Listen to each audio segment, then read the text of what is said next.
पण भरत शेठ गोगावलेंचा रुमाल खांद्यावर नसतो. भरत शेठ गोगावलेंचा नॅपकिन हा गेली वर्षानुवर्ष काखेत असतो. त्याच्यामुळे मला असं वाटत नाही की त्यांनी भरत गोगावले साहेबांची नक्कल केली. आता मला शोधावं लागेल की खांद्यावर नॅपकिन टाकणारा नेता कोण आहे. रायगडचं पालकमंत्रीपद आपल्याकडे होतं. तसं असताना एक अधिकाऱ्याला आणून तिथे चक्कीवरून करून कुठेतरी शिवसेनेला शिवगाळाचा प्रयत्न आहे. शिवसेना त्या घटनेत असं भरत शेठ गोगावले हे सर्वसामान्य लोकांचं एक फार मोठं नेतृत्व आहे. भरत शेठ गोगावलेंच्या समोर अनंत अडचणी त्यांच्या 25 वर्षाच्या राजकीय कारकिर्दीमध्ये आल्या, तरी देखील ते जिंकलेले आहेत. आणि आज त्यांचा एक सहकारी म्हणून त्यांच्याबद्दल मला नितांत अभिमान आहे. एक सर्वसामान्य कुटुंबातला माणूस, कसलीही राजकीय पार्श्वभूमी नसलेला माणूस, वंदनीय बाळासाहेबांच्या नेतृत्वामुळे राज्याचा कॅबिनेट मंत्री होतो. मला असं वाटतं हे कोकणातल्या शेतकरी कुटुंबांना अभिमान वाटावा असं नेतृत्व आहे. त्याच्या पलीकडे मला दुसरं काही सांगायचं नाही. आणि अजून किती निवडणुका जरी झाल्या तरी भरत शेठ गोगावलेच तिथून निवडून येणार, ही काळ्या दगडावरची भगवी रेघ आहे. तो तिढा सोडवण्याची जबाबदारी माननीय देवेंद्रजी फडणवीस, माननीय एकनाथजी शिंदे आणि अजितदादांची आहे. ते लवकरात लवकर सोडवतील. त्यांच्या नकलेवरून कुठेतरी शिवसेना आणि राष्ट्रवादीमध्ये कसली वादाची बघा, प्रत्येकानं लावून घेण्यासारखं आहे.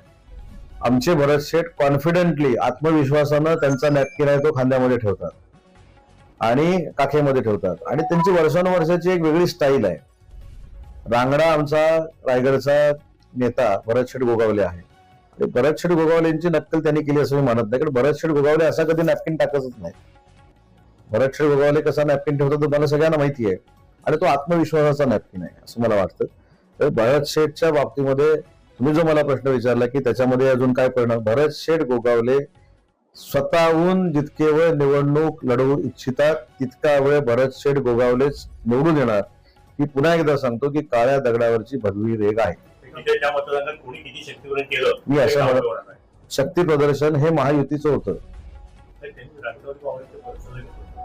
पण राष्ट्रवादी काँग्रेस पार्टी महायुतीत आहे ना, त्यांना धन्यवाद दिले पाहिजे. त्यांनी भरत शेठ गोगावले साहेबांची ताकद वाढवली महायुतीतली. मी असं म्हणत नाही, मी मोठ्या नेत्याबद्दल कसं बोलू शकतो, तुम्ही बोलू शकता.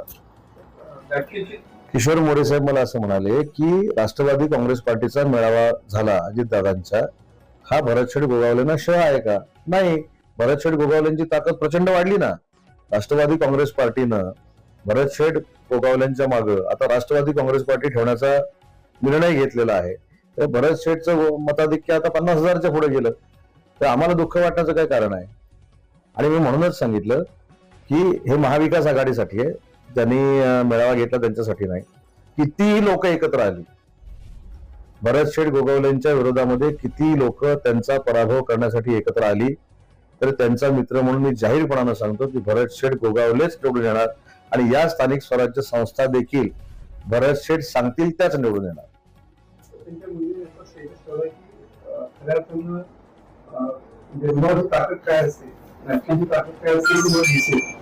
कोणी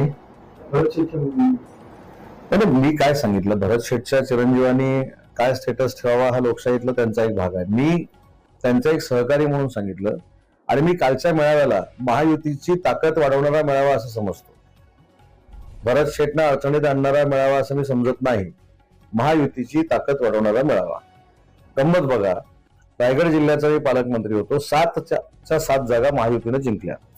त्यातली एक भरत शेठ गोगावले म्हणजे शिवसेना, महेंद्र थोरवे म्हणजे शिवसेना, महेंद्र दळवी म्हणजे शिवसेना, महेश बालदी बीजेपी, प्रशांत ठाकूर बीजेपी आणि रविशेठ पाटील बीजेपी आणि एक एनसीपी. त्याच्यामुळे आमची महायुतीची प्रचंड ताकद आहे. ती वाढवण्यामध्ये आता स्नेहलताई जगतापांना घेऊन त्याच्यामध्ये ती वाढ झालेली आहे. त्याच्यामुळे अजून सुरक्षित मतदारसंघ झाला भरत शेठ गोगावले साहेबांचा. आणि भरत शेठ गोगावले साहेबांनी काय सांगितलं की माझ्या काखेमध्ये असलेला जो नॅपकिन आहे तो सर्वसामान्यांचा आहे.